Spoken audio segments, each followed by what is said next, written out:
Assalamualaikum warahmatullahi wabarakatuh.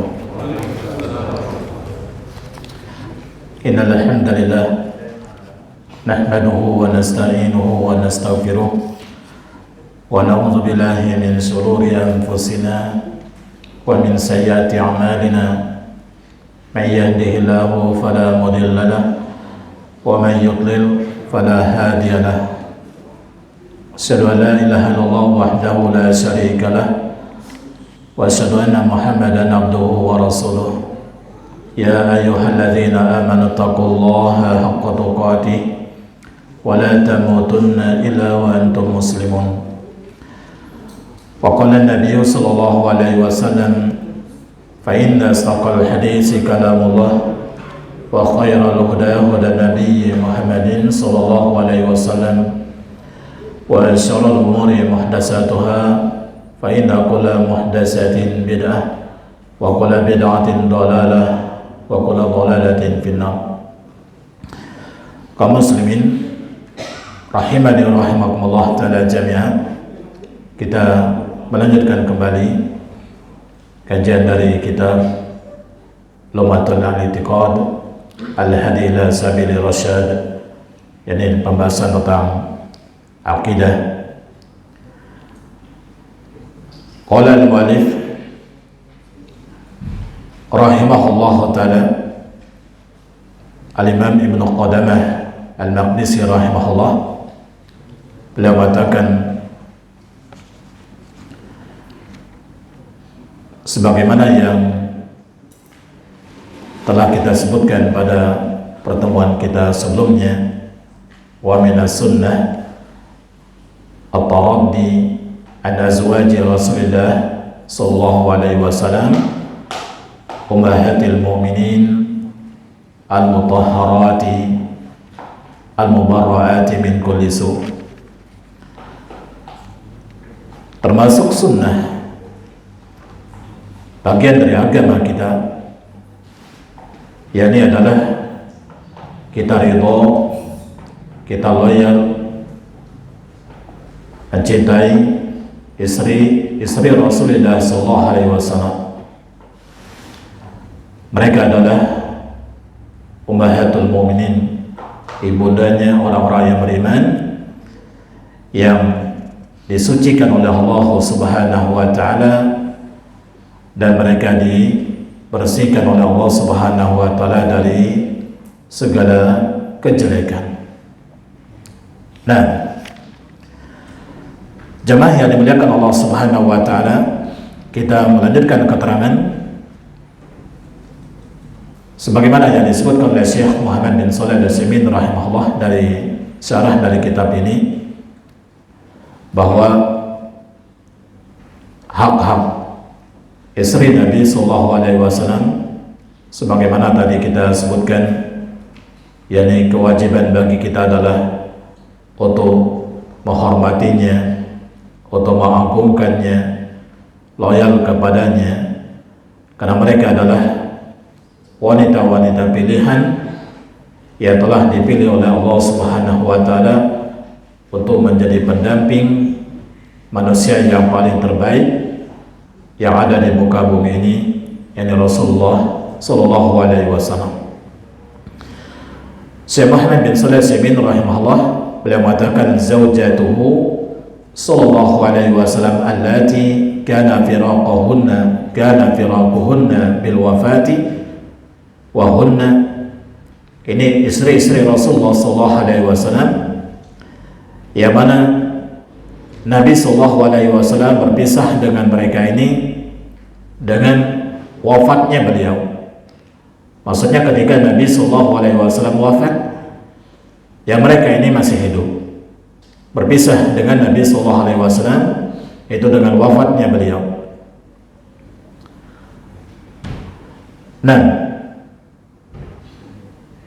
ada juga nanti yang berpisah dengan Nabi sallallahu alaihi wasallam yang mana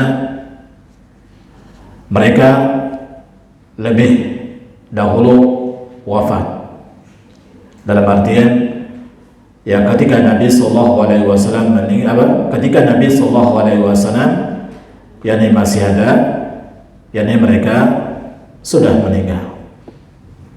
Nah, di antara istri Nabi Sallallahu Alaihi Wasallam adalah Khadijah bintu Khuwailid.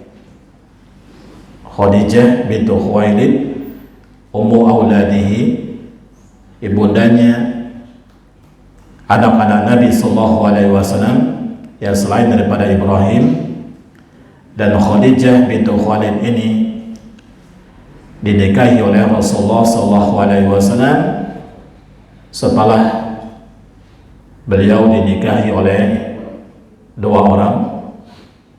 Yang pertama adalah Hatiq bin Abid, kemudian yang kedua Abu Halah At-Tamimi. Ini yang menikahi Khadijah sebelum Rasulullah Sallallahu Alaihi Wasallam. Nah,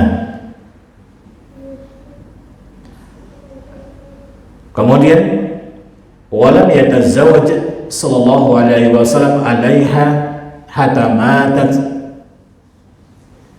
Rasulullah sallallahu alaihi wasallam tidak menikahi wanita yang lain ya ketika Rasulullah sallallahu alaihi wasallam masih bersama Khadijah. Jadi Khadijah tidak dipoligami oleh Rasulullah sallallahu alaihi wasallam hingga beliau wafat. Itu pada tahun 10 setelah kenabiannya, sebelum terjadinya Isra dan Mi'raj. Ini Khadijah meninggal dunia.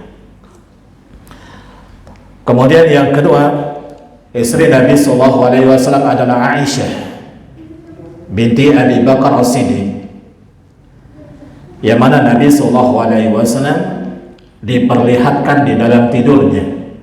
Jadi Rasulullah Sallallahu Alaihi Wasallam memimpikan Aisyah ya sampai marratain atau salasan, 2 atau sampai 3 kali. Wakilah ada yang mengatakan hadhihi imra'atuk, ini adalah istrimu. Ini di dalam mimpinya Rasulullah Sallallahu Alaihi Wasallam. Maka Nabi Sallallahu Alaihi Wasallam pun ya akad nikah dengan Aisyah ketika beliau berumur 6 tahun ini di kota Makkah, dan Rasulullah Sallallahu Alaihi Wasallam berumah tangga bersama Aisyah ini ketika di Madinah, dan dia berumur 9 tahun, dan Aisyah wafat pada tahun 58 Hijriah. Ini secara ringkas Aisyah radhiyallahu taala anha. Kemudian istri yang berikutnya adalah Saudah binti Zam'ah Al-Amiriyah yang dinikahi oleh Rasulullah sallallahu alaihi wasallam setelah suami yang sebelumnya yang muslim, yaitu Saqran bin Amr, saudaranya Suhail bin Amr. Dan Saudah ini wafat pada masa pemerintahan Umar. Ada yang mengatakan juga pada tahun 54 Hijriah. Ini Saudah binti Zam'ah. Kemudian istri Nabi Sallallahu Alaihi Wasallam yang berikutnya adalah Hafsah binti Umar Ibn al-Khattab yang dinikahi oleh Rasulullah Sallallahu Alaihi Wasallam setelah suaminya yang pertama ya seorang muslim, yaitu Khunais bin Khuzafah yang terbunuh di dalam perang Uhud ya setelah yang selesai masa iddahnya ya, lalu dinikahi oleh Rasulullah Sallallahu Alaihi Wasallam. Dan Hafsah ini meninggal pada tahun 41 Hijriah. Kemudian istri yang berikutnya adalah Zainab binti Huzaimah Al-Hilaliyah yang dikenal dengan Ummu Al-Masakin, ibunya orang-orang miskin, karena sangat dermawan, banyak memberikan sedekah kepada orang-orang miskin. dinikahi oleh Rasulullah SAW setelah syahid suaminya Abdullah bin Jashin yang meninggal dunia syahid di dalam perang Uhud, dan Zainab binti Huzaimah ini meninggal dunia pada tahun 4 Hijriah setelah tidak berapa lama setelah dinikahi oleh Rasulullah SAW. Nah, jadi tidak lama setelah menikah dengan Rasulullah SAW, ya beliau ini meninggal dunia. Kemudian jemaah yang dimuliakan Allah Subhanahu wa taala, istri yang berikutnya adalah Ummu Salamah Hindun bintu Abi Umayyah Al-Makhzumiyah yang dinikahi oleh Rasulullah SAW setelah meninggal suaminya Abu Salamah, itu Abdullah bin Abdul Asad, karena luka, ya, disebabkan luka yang terkena atau terjadi pada perang Uhud. Dan Ummu Salamah ini meninggal dunia pada tahun 61 Hijriah.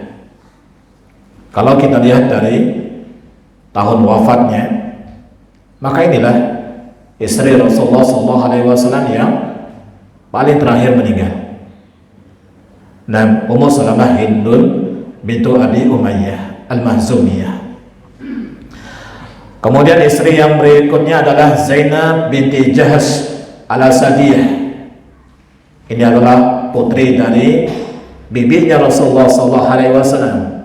Rasulullah SAW menikahinya setelah selesai urusannya dengan suaminya yang pertama, yaitu Zaid bin Harisah, ya, Zaid bin Harisah, pada tahun ke-5 Hijriah. Lalu berpisah sebagaimana yang disebutkan di dalam sejarah dan juga disebutkan dalam Al-Quran. Namanya Zaid ini yang menikah dengan Zainab binti Jahsh.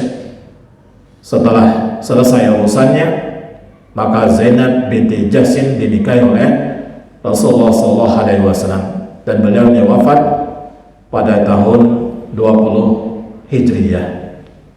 Nah, ini Zainab binti Jahsh. Kemudian istri yang berikutnya adalah Juwairiyah bintu Al-Haris Al-Khuza'iyah, dinikahi oleh Rasulullah SAW setelah suaminya Musafir bin Safwan, ada juga yang mengatakan Malik bin Safwan, ini pada tahun ke-6 Hijriah, dinikahi oleh Rasulullah SAW pada tahun 6 Hijriah, dan meninggal dunia Juwairiyah ini binti Al-Haris pada tahun 56 Hijriah. Kemudian istri Rasulullah SAW juga adalah Ummu Habibah Ramlah binti Abi Sufyan, yang dinikahi oleh Rasulullah SAW setelah suaminya, ya, setelah dia menikah dengan suami yang sebelumnya dia Muslim, kemudian masuk Nasrani, yaitu Ubaidillah bin Jahsh, yang hijrah, yang salah ke Habasyah. Nah, yang dia awalnya Muslim kemudian menjadi Nasrani. Nah, setelah berpisah dengan Rasulullah dengan orang ini, maka Ummu Habibah Ramlah binti Abi Sufyan dinikahi oleh Rasulullah SAW, dan dia meninggal di Madinah pada masa ya khilafah akhiha, pada masa pemerintahan yakni saudaranya, yaitu Muawiyah bin Abi Sufyan, pada tahun ke-44 Hijriah. Kemudian istri Rasulullah SAW yang berikutnya, yang ke-10 adalah Safiyah binti Huyai bin Akhtab. Ini dari Bani Nadir, dari keturunannya Harun bin Imran, yang apa? yang dimerdekakan oleh Rasulullah SAW. Ini ketika terjadi perang Khaybar, penaklukan Khaybar, yang dia menjadi tawanan, kemudian dimerdekakan oleh Rasulullah SAW, dan kemerdekaan itulah sebagai maharnya. Ya, setelah Sofia ini dinikahi oleh dua orang sebelumnya. Yang pertama adalah Salam bin Miksyam atau Miskam, kemudian yang kedua adalah Kinanah bin Abi Al-Haqi. Ini sebagaimana yang tadi kita sebutkan, setelah perang Khaybar itu pada tahun ke-6 Hijriyah. Ini Rasulullah SAW menikahinya pada tahun ke-6 Hijriyah, dan Sofia ini meninggal dunia pada tahun 50 Hijriyah. Kemudian jemaah yang dimuliakan Allah Subhanahu wa taala, istri Rasulullah SAW yang berikutnya yang 11, Maimunah bintul Haris Al-Hilaliyah, yang dinikahi oleh Rasulullah SAW pada tahun ke-7 Hijriyah. Ini ketika umrah, pada masa umrah Al-Qadha, dan yang dikenal dengan Umratul Qadha. Ini setelah beliau ini menikah dengan dua orang yang sebelumnya, Ibnu Abdi Yalail, kemudian yang kedua adalah Abu Raham bin Abdul Uzza, yang mana Rasulullah SAW berkumpul dengan istri beliau ini, Maimunah ini, ya, ketika dalam safar, tapi tidak dalam keadaan apa? Tidak dalam keadaan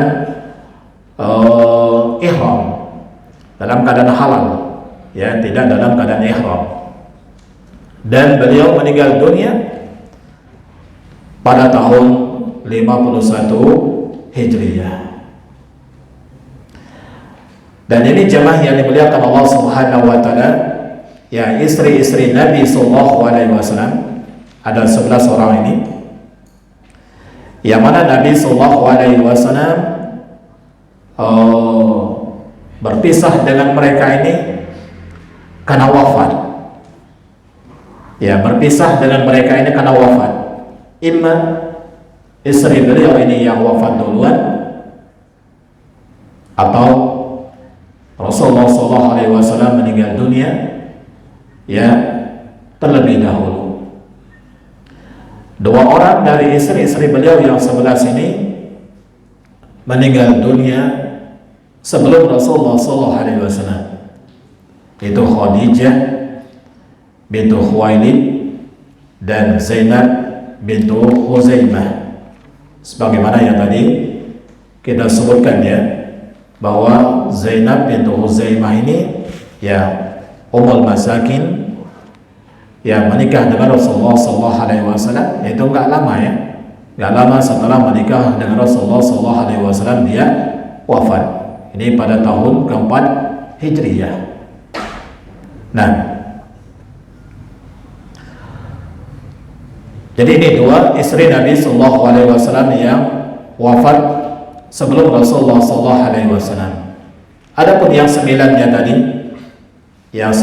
tadi, adalah mereka ditinggalkan oleh Rasulullah SAW.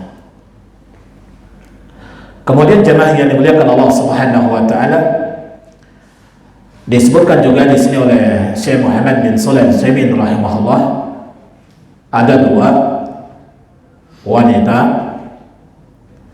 yang dinikahi oleh Nabi SAW, namun Nabi SAW tidak menggaulinya.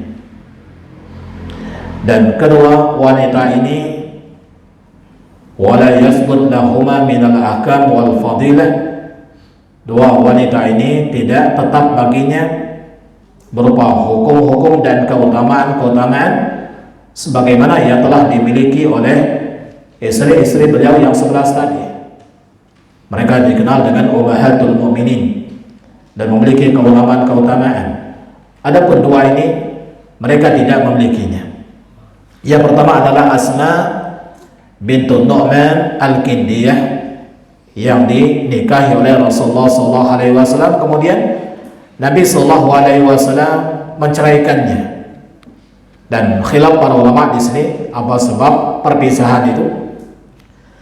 Al-Imam Ibnu Ishaq mengatakan karena Rasulullah SAW mendapati ya di atas pangkal pahanya ada bayadun, ada semacam penyakit ya.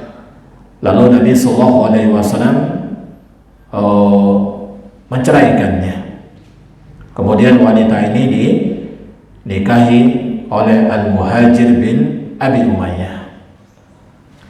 Kemudian yang kedua, Umaymah bintu An-Nu'man bin Syarahil Al-Juniyah, yang sering disebut dengan wanita Al-Jun.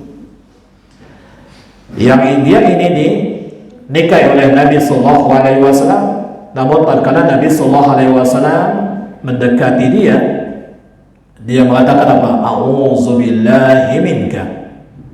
Aku berlindung kepada Allah darimu wahai Rasulullah.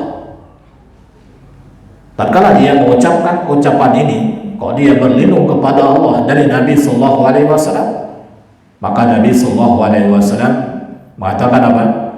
Pulanglah kamu ke rumah orang tuamu. Maksudnya apa? Nabi sallallahu alaihi wasallam menceraikannya. Karena dia mengucapkan ucapan yang agung, memohon perlindungan kepada Allah dari Nabi Sallallahu Alaihi Wasallam.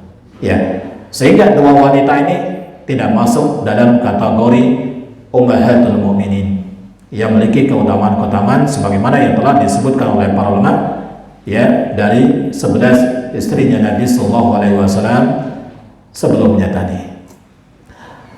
Nah, kemudian juga jemaah yang dimuliakan Allah Subhanahu wa taala, ada seorang wanita juga yang menjadi ya budaknya Rasulullah sallallahu alaihi wasallam, yang menjadi selirnya Nabi sallallahu alaihi wasallam, itu Maryah Qibtiyah, yang mana lahirlah dari wanita ini putranya Rasulullah sallallahu alaihi wasallam, yaitu Ibrahim. Adapun anak-anak yang lain, semua anak Rasulullah SAW ini berasal dari siapa? Dari Khadijah. Nah, di antara anak-anaknya Rasulullah SAW, yang pertama adalah Al-Qasim, dan beliau adalah putra Rasulullah SAW yang paling terbesar. Makanya Nabi kita SAW juga dikunyahkan dengan Abul Qasim, karena inilah putra Rasulullah SAW yang paling pertama. Nah, namun dia ini juga wafat ketika masih kecil, ya ketika berumur 2 tahun. Ya, ketika umur 2 tahun meninggal dunia. Kemudian putra atau putri Rasulullah SAW yang berikutnya adalah Zainab. Dan ini adalah merupakan putri Rasulullah SAW yang paling tertua. Dan kemudian yang nanti akan dinikahi oleh Abul As ya bin Rabi, dan nanti akan mendapatkan ya anak dari pernikahan ini, yaitu Ali. Ini yang laki-laki namanya Ali. Kemudian dia perempuan namanya adalah Umamah. Umamah, dan ini yang pernah digendong oleh Rasulullah SAW ketika dalam sholat. Ya, Umamah yang pernah digendong oleh Nabi SAW ketika sholat. Ini cucunya Rasulullah SAW dari Zainab ini. Kemudian putri Rasulullah SAW yang lainnya yang dari Khadijah adalah Ruqayyah yang dinikahi oleh Utsman bin Affan radhiyallahu ta'ala anhu, yang melahirkan anak yang bernama Abdullah. Namun ketika berumur sampai umur 6 tahun ya. Ketika berumur 6 tahun Abdullah ini terjadi musibah, yaitu ada ayam jantan yang mematuk yakni matanya, lalu pun dia pun meninggal dengan sebab itu. Nah, ini putranya dari Utsman bin Affan dengan putrinya Rasulullah SAW, yakni Ruqayyah. Kemudian jemaah yang dimuliakan Allah Subhanahu wa taala, putri Rasulullah SAW yang berikutnya adalah Ummu Kulsum. Nah, ini juga dinikahi oleh Rasulullah SAW kepada Utsman bin Affan setelah Ruqayyah tadi meninggal dunia. Nah, namun tidak mendapatkan anak ya dari pernikahan ini.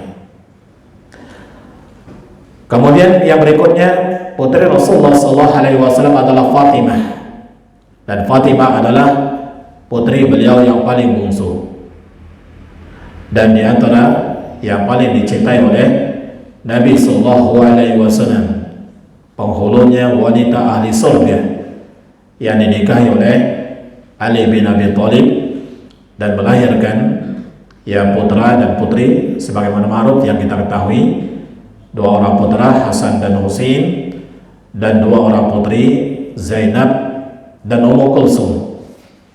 Ya, Zainab dan Ummu Kulsum ini ada nama ini termasuk nama putri Rasulullah SAW dan juga cucu beliau. Cucu beliau dari Fatimah ini namanya juga Zainab dan Ummu Kulsum. Nah, Ummu Kulsum ini dinikahi oleh Umar bin Khattab radhiyallahu taala anhu. Dan kemudian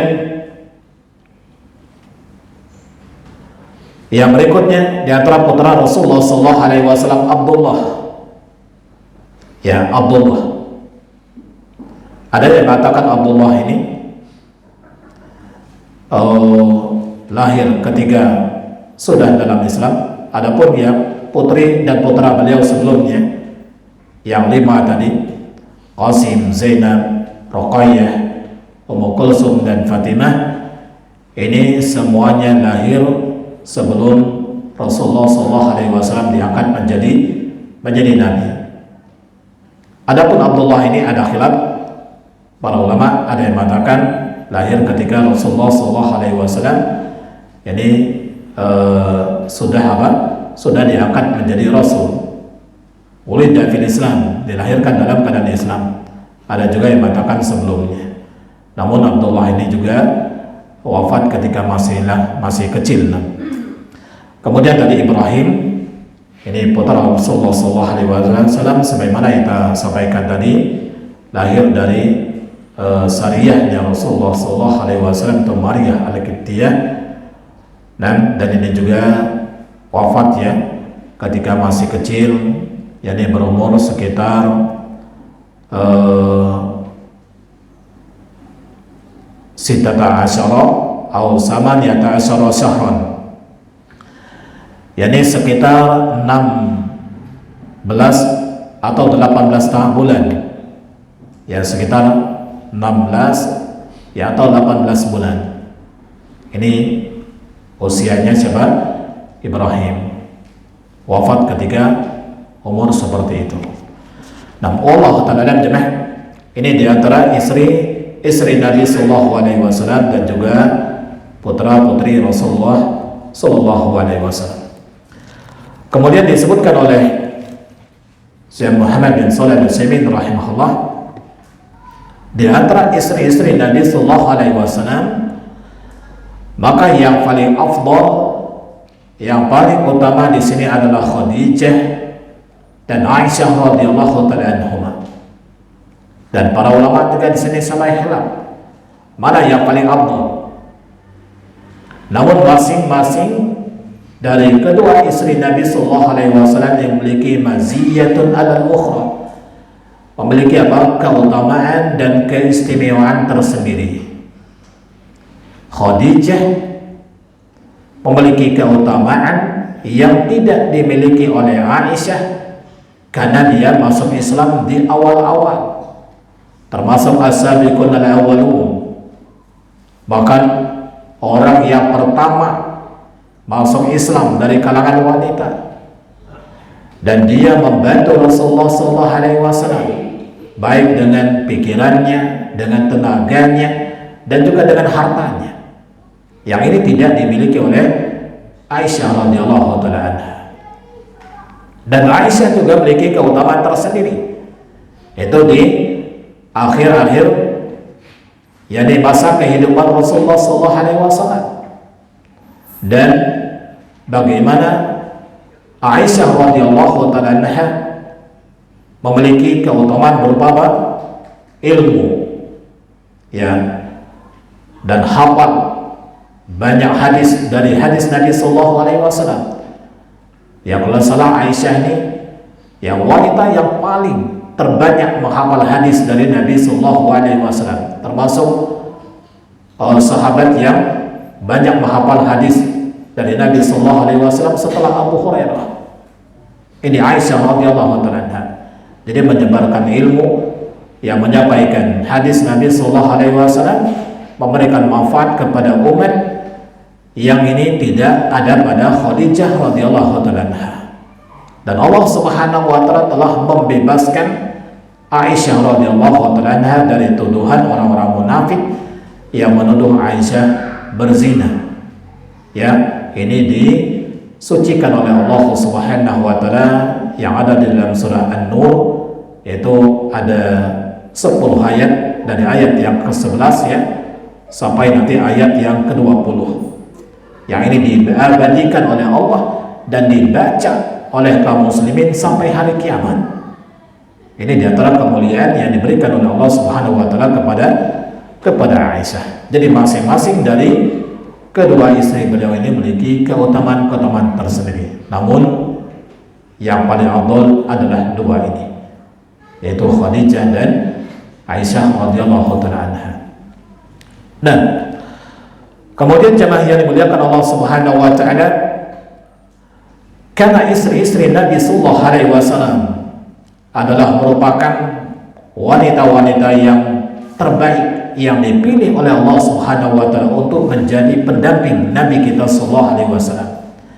Maka di sini barang siapa yang menuduh atau mencela istri Nabi sallallahu alaihi wasallam, maka dia memiliki konsekuensi hukum dalam agama kita.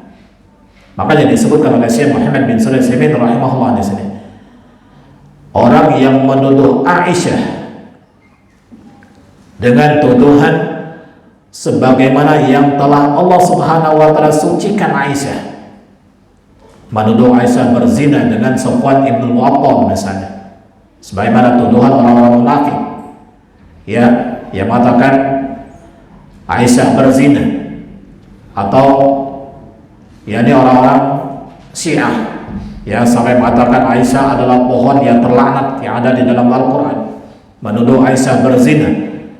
Maka tuduhan-tuduhan yang seperti ini akan menjadikan orang tadi kufur,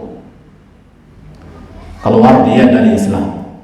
Jadi bukan main-main ya, kalau mereka menuduh dengan tuduhan yang seperti itu, maka dia menjadi kafir. Kenapa kafir? Karena dia telah mendustakan Al-Quran. Karena Allah Subhanahu wa taala yang telah mensucikan Aisyah di dalam surah An-Nur tadi, ayat yang ke-11 sampai ayat yang ke-20. Kemudian jemaah yang dimuliakan Allah Subhanahu wa taala, adapun tuduhan kepada istri-istri Nabi sallallahu alaihi wasallam yang lain dari ummahatil mukminin ya, selain daripada Aisyah, bagaimana kalau ada orang yang mencela atau ada yang menuduh ya istri-istri Nabi sallallahu alaihi wasallam dengan tuduhan-tuduhan ya yang tidak gitu, berzina atau tuduhan-tuduhan yang lain yang mencoreng nama mereka dan juga nama Nabi kita sallallahu alaihi wasallam, rumah tangganya Rasulullah sallallahu alaihi wasallam. Para ulama memiliki dua pendapat tentang masalah ini. Pendapat yang paling kuat, maka orang yang menuduh salah satu saja dari istri Nabi sallallahu alaihi wasallam dituduh dengan tuduhan ya berbuat yang tidak baik tadi, maka dia telah kafir. Kenapa?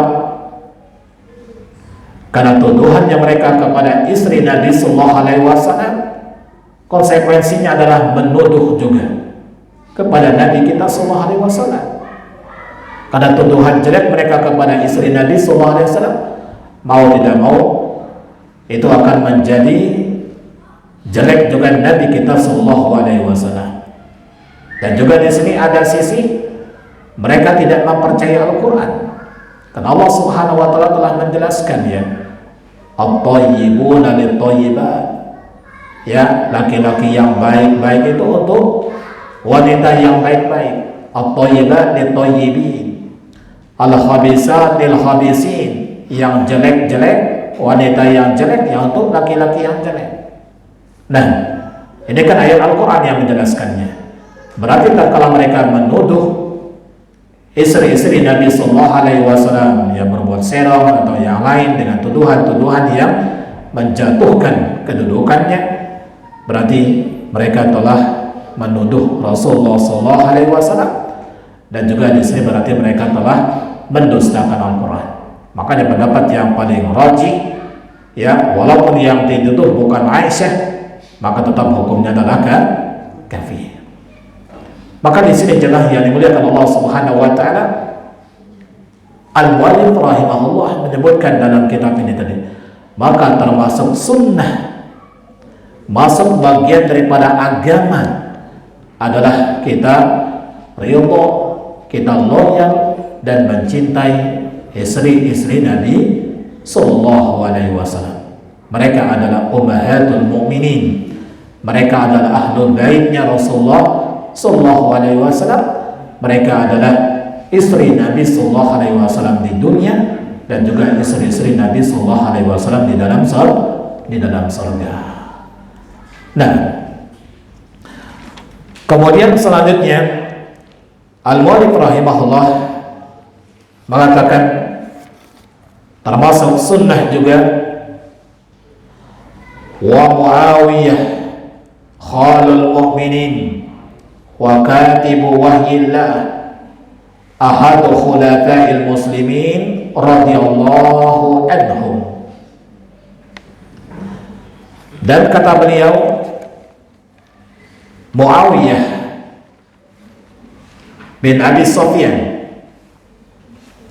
adalah merupakan khalul mu'minin, pamannya orang-orang yang beriman, penulis wahyu, salah satu khalifah kaum muslimin. Semoga Allah Subhanahu Wa Taala meridhoi mereka. Jemaah yang dimuliakan Allah Subhanahu Wa Taala, Al-Mu'allif rahimahullah menyebutkan di sini, setelah menyebut istri-istri Nabi Sallallahu Alaihi Wasallam secara khusus disebut Muawiyah bin Abi Sufyan Sohar bin Harf, yang lahir sebelum kenabian, yang 5 tahun yang sebelum kenabian, dan Islam ketika masuk Islam ketika Fatuh Mekah. Namun ada juga yang mengatakan masuk Islam setelah Al-Hudaybiyah, namun dia menyembunyikan keislamannya. Muawiyah bin Abi Sufyan ini diangkat oleh Umar radhiyallahu ta'ala anhu menjadi gubernur Syam, ya. Kemudian dia dijuluki dengan khilafah, ya, disebut dengan ya khalifah, ya, setelah peristiwa Tahkim, ini setelah perang Siffin pada tahun yakni 37 Hijriah, dan kaum muslimin sepakat ya untuk menetapkan dia sebagai ya Amirul Mukminin, sebagai khalifah secara umum setelah Hasan bin Ali radhiyallahu ta'ala anhu menyerahkan yakni tampuk pemerintahan khalifah kepada beliau. Ini pada tahun 41 Hijriah. Nah, jemaah yang dimuliakan Allah Subhanahu Wa Taala, kenapa di sini Al-Mu'allif rahimahullah menyebut tentang Muawiyah dalam kitab pembahasan dalam masalah tauhid ini, karena banyak sekali tuduhan-tuduhan ya orang-orang yang ingin menghancurkan Islam dan ingin merendahkan sahabat-sahabat Nabi Sallallahu Alaihi Wasallam. Salah satunya adalah Muawiyah bin Abi Sufyan. Ya, ini sebagaimana yang dikatakan oleh orang-orang Syiah, ya, atau orang-orang yang orientalis, orang-orang zindik, ya, yang apa? Yang menjelek-jelekan sahabat Nabi Sallallahu Alaihi Wasallam. Di antaranya adalah Muawiyah bin Abi Sufyan ini. Nah, makanya di dalam sejarah para sahabat, ya, terutama tentang masalah peperangan, ya, perang Siffin, ya, antara Muawiyah dengan Ali bin Abi Thalib. Maka di sini jemaah kita harus jeli untuk membaca sejarah ini. Kalau ada buku-buku, kitab-kitab, ya, yang dalam tulisannya tadi menjelekkan sahabat Nabi Sallallahu Alaihi Wasallam seperti Muawiyah ini, maka ini berarti dia telah melenceng dari prinsip Ahlus Sunnah wal Jamaah. Nah, makanya Al-Walid rahimahullah membela Muawiyah bin Abi Sufyan sampai disebut di sini dalam pembahasan masalah tauhid. Kenapa? Karena Muawiyah bin Abi Sufyan memiliki keutamaan yang sangat besar, walaupun mungkin ada sisi apa? Sisi kelemahan. Tapi harus ingat, sebagaimana prinsip yang pernah kita sampaikan sebelumnya, apa yang terjadi pada sahabat-sahabat Nabi Sallallahu Alaihi Wasallam ini tidak lepas dari ijtihadnya mereka. Walaupun ya terjadi perang saudara di sini antara kubunya Muawiyah bin Abi Sufyan yang dari Syam dengan Amirul Mukminin Ali bin Abi Thalib dari Kufah, ya, yang seorang Khulafaur Rasyidin. Terjadilah perang Siffin di daerah Syria ini. Itu terjadi ya pada tahun ke-37 Hijriyah, dan kita harus benar menyikapi dalam masalah ini. Apa yang dilakukan oleh Muawiyah ketika dia keluar untuk berperang ini, ya, karena dia ingin membela dan menuntut, ya, kepada pemerintahan saat itu untuk menyerahkan siapa pembunuhnya Utsman bin Affan, karena Utsman bin Affan ini adalah keluarganya Muawiyah bin Abi Sufyan. Namun Ali radhiyallahu ta'ala anhu sebagai Amir Mukminin ketika itu, ya, mungkin ada masalah-masalah lain yang belum bisa untuk diungkap, ya, dan ini jemaah ijtihadnya para sahabat. Makanya apa yang dilakukan oleh Muawiyah itu benar. Maka ini saya katakan prinsipnya, apa yang dilakukan oleh Muawiyah itu benar, dan juga apa yang dilakukan oleh Ali bin Abi Thalib lebih dekat kepada kebenaran. Jadi masing-masing benar berdasarkan ijtihadnya. Kalau memang salah tadi dapat 1 pahala, kalau memang benar dapat 2 pahala. Makanya para ulama mengatakan yang dilakukan oleh Muawiyah itu benar, dan yang dilakukan oleh Ali bin Abi Thalib lebih dekat kepada kebenaran.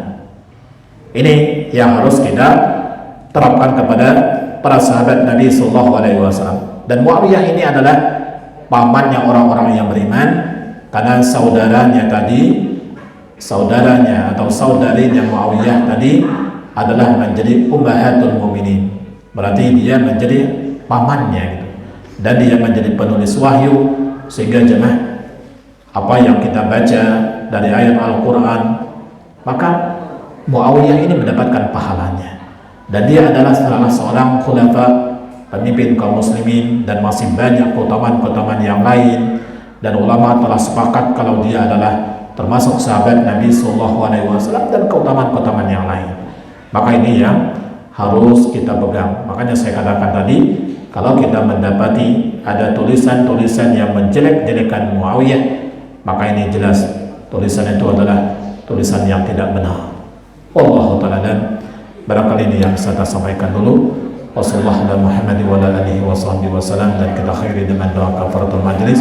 Subhanakallahumma wa bihamdika asyhadu an la ilaha illa anta astaghfiruka wa atubu ilaik. Assalamualaikum warahmatullahi wabarakatuh.